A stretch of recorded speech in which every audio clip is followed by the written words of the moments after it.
start a private lesson with just, for example, one student of the classroom, if there is a necessity for that. And of course, if I would like to share the screen of this particular student to a bigger screen, I can use this function as well. So if I think the easiest way to illustrate is that we have, for example, a maths class. There is a necessity to calculate some formulas, do something in groups, for example, and I choose one presenter from the group and then say that his solution is the best, so please everyone else look at the way how he solved it, and let's do it the same way. So that's the main idea. Why should I say show the screen of one particular tablet to a bigger screen? And yeah, okay, we covered this part as well. What can I do more? I can also use the alt-run function, which is basically a way to open a URL address or an application, for example, on all of those nodes which are connected to this particular lesson. So if we have, for example, a maths class, we need to use the calculator, then I just press the calculator, and basically on all tablets should open the calculator in Samsung. Yeah, everyone sees the calculator, for example. And yeah, it's one way. In addition, I can use also the auto power off function, for example. The class has ended. Everyone just ran away because it's break time, it's lunchtime, whatever else. And all of those tablets are not switched off. But as a, let's say, eco-friendly human being, I want to switch all of those tablets off to use less electricity to save the planet. And I can use also the auto power off function. So the teacher doesn't have to go to each individual tablet and turn it off, but I can switch them off altogether. So if I have a classroom of 30 people, I think it could save quite a lot of time. Yeah, and I can also use the start timer and so on. Okay, so let's go back to the course. The teacher can also, for example, store one let's say, way of conducting the class is to store, for example, materials, which I currently use. But another thing is I can prepare some web links, for example. If I want to show some web page, I can store the favorite web link here, and I can just open it during the lesson if I have a necessity to show something from the web page, for example. As we don't have internet currently, I guess, yeah, then we won't see the Samsung website, but the idea is clear, I guess, from this side. That I can prepare basically lots of content for the lesson before it has started. Another thing is to track the attendance of the students. So I can see in a very, let's say, easy user interface how many students and who are participating in this lesson. And I can also check the attendance. For example, there is online 3 people, offline is 0. So if I am expecting, let's say, 10 students to this lesson, and 2 of them are offline, it will be shown automatically. So I don't have to do it manually to count all the students or something like that. I don't have to use a participation list. I can do it another way. Of course, I can assign a presenter, for example, and as I said before, if there is a group work, I can use a particular presenter to show what has he or she done, for example, in this lesson. Okay, so let's go back to the course. Yeah. No course file. Why? Just a sec. Okay. I wanted to show you how we can make quizzes. For example, it's one thing which I face in my everyday work as well, the issue of, let's say, checking the tests. As I am working also as a product trainer for Samsung, then I usually, in the end of my trainings, I use tests to test the knowledge of participants. And for example, my last week's Friday, I had about 360 tests with 15 questions, which I had to check manually. It took quite a lot of time. but with using, for example, the Samsung School solution, it would be more convenient for me, I guess.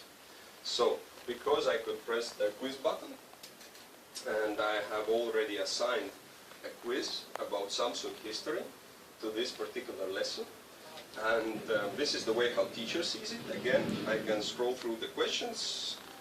What are the questions, for example? I can check if everything is okay, if everything is about this subject. If it's okay, then I can start the quiz. And I currently set the time limit to 5 minutes because it's only three questions.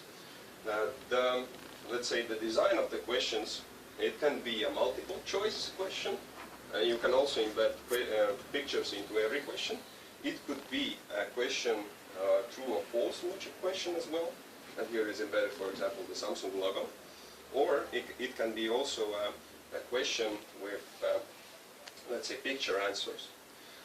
Okay, so, and there are quite many other ways to do it. So if I start the quiz, then each of the students should actually see the more or less the same image here, and they can start answering. While students are answering, I can see the progress. How many of those quizzes are already submitted, so I can maybe plan my lesson further. And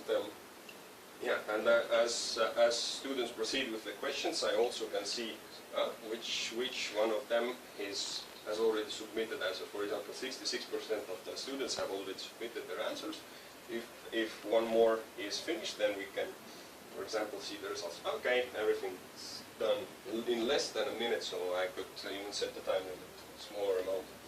Okay, so I can now view the results. Here I can just show it to everyone, for example, because those results are anonymous. There is no student connected to a particular answer, but I will later show you that in student detail view, I can see which of the students got which grade got for the test. So, example, and this purpose is already for this view is already also for the purpose of, let's say, showing the right answer. So, from the first one, which one of those is Professor Samsung? This is the Professor Samsung because he's wearing a white jacket, which is usually worn by professors. In the second question, I always forget that it's not the touch interface to use with this solution. It's touching is working here, but okay. So the correct answer to the second question is that Samsung was first, let's say, established in 1938.